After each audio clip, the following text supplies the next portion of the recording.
สบายดีทุกคนมื้อนี้ออกไปหาเห็ดบดเด้อบรรยากาศดีๆนี่ตามดงตามป่าเก่าเนาะไปหาเห็ดบดมื้อนี้จักสิได้หรือบ่นะทาเบิ่งนะทาลุ้นนะพี่น้องนะทาลุ้นนำกันเห็นบ่ทางยากอยู่เลยทางเข้าป่าเข้าดงนะประมาณนี้แหละเห็ดบดออกเด้อเห็ดบดออกเด้อ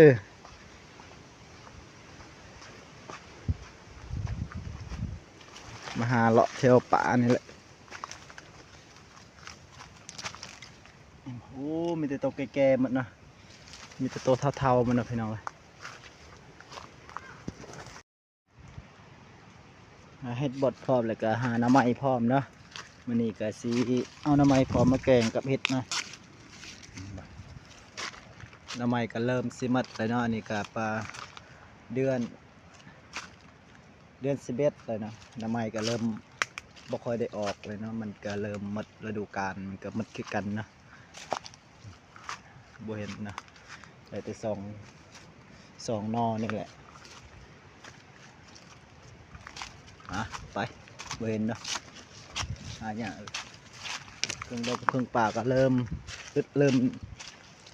บ่มีแล้วเนาะ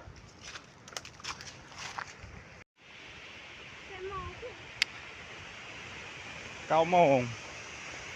มื้อนี้เราก็เริ่มออกมาจากป่าแล้วนะก็สิเริ่มเฮ็ดกินนะสิมื้อเฮ็ดกินแล้วก็สิมื้อเฮ็ดอาหารเที่ยงนะนี่ก็ภรรยาเ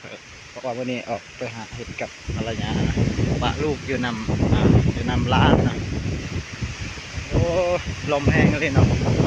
เดือน11นี่ลมแห้งเลยปีนี้เนาะตอนนี้ก็โอ้หิวข้าวเลยนะว่าสิได้กินข้าวสวยเลยบัดนี้